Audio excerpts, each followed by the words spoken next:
हफीज़ की इंक्लूजन जो है वो बड़ी टाइमली साबित हुई, क्योंकि बहुत सारी डिस्कशन चल रही थी। हम भी बैठ के कह रहे थे कि क्या हफीज़ आना चाहिए, हैदर अली नहीं आना चाहिए। आप दोनों तो यही कह रहे थे, अहमद भाई भी और शाहिद भाई भी, कि नहीं हफीज़ के साथ ही जाना चाहिए। And finally the experience paid of. जिस तरीके से ऋषभ पंत को उन्होंने बांध के रखा, वरना he was about to lose the chains. तो हफीज़ की परफॉर्मेंस पे अहमद भाई, योर टू।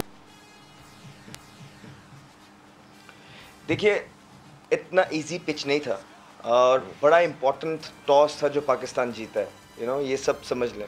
बड़ी ड्यू पड़ी। अगर आपने मैच देखा नहीं देखा, जब इंडिया बॉलिंग कर रहा था तो पहले 10 ओवर जो थे उन्होंने भी पकड़ के रखा।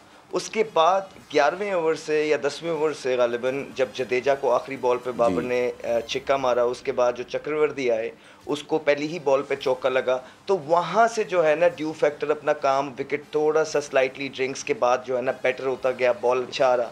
उससे पहले जितनी भी क्रिकेट हुई है इस पिच पे, जो हमने बॉलिंग की है, तब इतना आसान नहीं था उनके लिए, जिसकी वजह से सबने स्ट्रगल किया। अगर आप पेंट के भी छिक्के देखें जो उन्होंने 2 मारे हैं, कन्विंसिंग नहीं थे।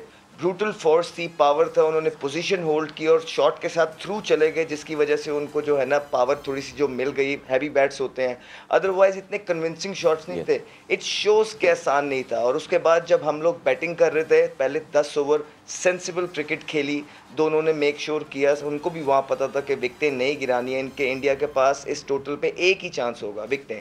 लेकिन अनफॉर्चुनेटली जिस तरह की दुबई में आज पिच थी, भुवनेश्वर कुमार का वो जो जिप है, मेरे ख्याल से वो स्विंग बॉलर है, उनको जब तक अंडर लाइट जिप नहीं मिलता है तो वो इतने इफेक्टिव नहीं होते। तो आज उनका बॉल जो था, बॉल स्विंग तो उनको अर्ली ऑन मिला, लेकिन जिप नहीं था, जिसकी वजह से वो एक ऐसे टारगेट बने कि जिनको मतलब कोहली कोशिश कर रहे थे किसी तरह उनके 4 ओवर्स पूरे हो जाएं। इसी तरह शामी भी इसी तरह के बॉलर हैं, उनको पिच में से थोड़ा जिप ज़रूरी है, जो कि नहीं नज़र आया।